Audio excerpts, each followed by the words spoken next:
One of the early martyrs was dispatched very quickly by the sword, died in a pool of his own blood. His last act was to write the creed in the sand with his blood. Credo in Newman Deum. He didn't get it through. He died in the middle of the creed. That's a good place to die.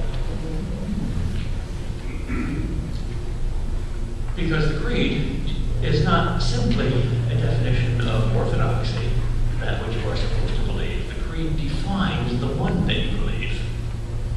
I believe, yes, but what is the object of what you believe? Do you just believe without an object? That's like, I know, but I can't tell you what I know. It's essential to define the object. However inadequate are definitions. Whom do you believe? In fact, in Catholic theology, there are three things necessary for salvation. Three things necessary to glue you to God. Three theological virtues. That is, virtues of the soul which tie you to God eternally. The first one is faith. The second is hope. The third is charity.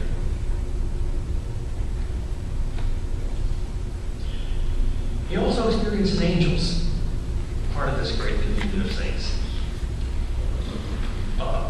And they're more numerous even than the demons. And much more fearsome to the demons than the demons are to them. He experiences them first at line 225.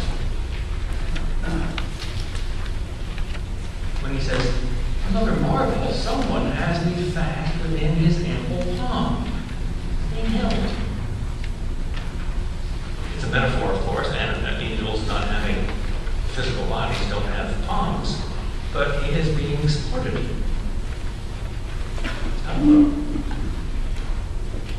231. Gentle pressure tells me I am not self-moving, but borne forward on my way. Angels not only support you against falling into nothingness, but direct you towards your eternal destiny, direct you towards God. They're a kind of totally reliable GPS system. Unlike the one that I use in coming here, which is what I my guardian angel was sleeping a little bit, but so was yours, so we made it on time. The angel says in 236, "My work is done, my task is over, and so I come, taking it home, for the crown is won, alleluia, forevermore. My Father gave in charge to me this child of earth, being from its birth, to serve and save, alleluia, and saved is he. This child of clay to me was given to rear and train by sorrow and pain in the narrow way, alleluia, from earth to heaven." At every moment of your life, your guardian angel knows you, loves you, prays for you. And when you die and see him, and God will show you how important he was in your life, you will turn to him and say, "Good grief, that was you all the time." And he'll smile and say yes. How unjust that we forget our guardian angels. Well, all injustices are made up for at the last day. In the Quran, the fall of man is described this way. God revealed to the devil the fact that he was going to exalt man above the angels and use the angels to serve man, and commanded the devil to bow down and serve Adam. And the devil refused out of pride. God said, "If you refuse, you will never see my face." And he refused, so he banished him. That's not a biblical tradition, but I think it's quite consonant with the Bible. Because pride is, after all, the one sin that could conceivably motivate a perfect and pure spirit to sin. There's no devil to tempt the devil. The devil can't be tempted by weakness or ignorance, but only by pride. He doesn't want to be number two.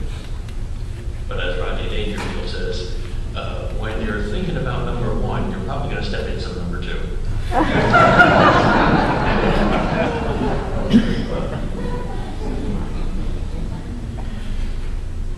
So this world of garages at death is very crowded. God, angels, demons, friends. And the angels and demons, of course, are engaged in a perpetual spiritual warfare. And we are on the battlefield.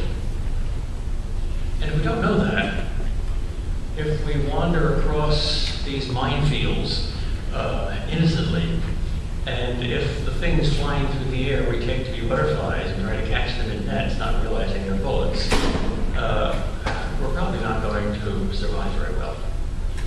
2 certain recipes for failure in any contest, whether it's war or an athletic contest, are 1, to ignore the very existence of your enemy or to vastly underestimate his strength, or number 2, to overestimate his strength and to be obsessed with it. C.S. Lewis says at the beginning of his Screwtape Letters, an all-time spiritual classic, no one should be allowed to die without having read the Screwtape Letters. He says Satan is equally pleased with 2 errors, an unhealthy interest in him and an unrealistic ignoring of him. And Satan also loves to get us to ask the question, which is the more serious error, so that I may fall into the other one. The angel loves to serve us. It's not a reluctant service. We are at least as dear to the angels as our dearest pets are to us. Don't you love to take care of that dog and that cat? Well, the angel loves to take care of you. And the angel, in line 269, marvels to God how wonderful man is. In the first verse of this well-known hymn, how wonderful in depth and height, but most in man, how wonderful thou art. Unlike the devil who refused to serve man or God. The 2 always go together, by the way.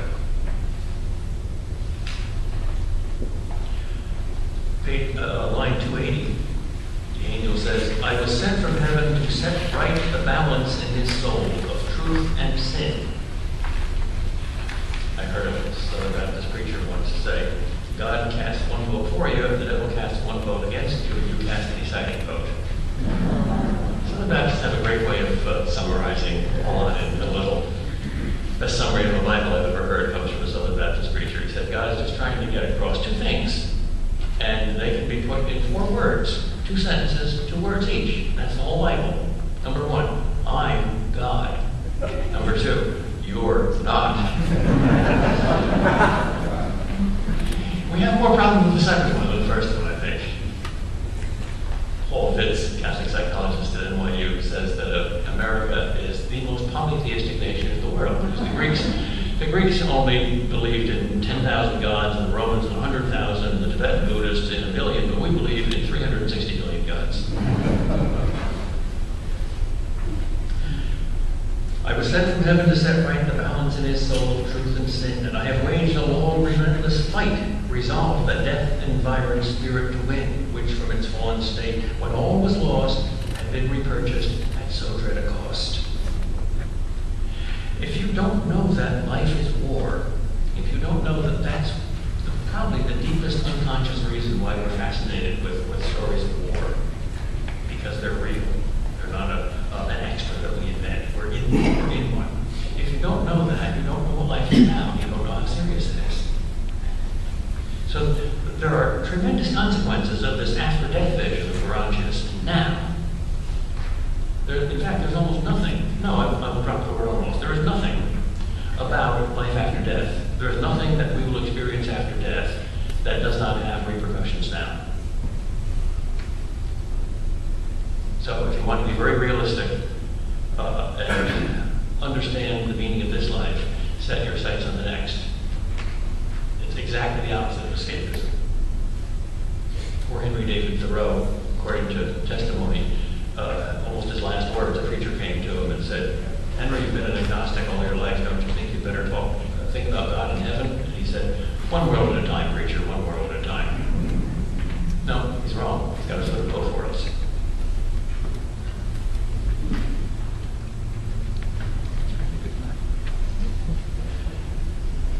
Line 321, the soul of Garantius meets his angel, speaks to him. I will address him, mighty one, my Lord, my guardian spirit, all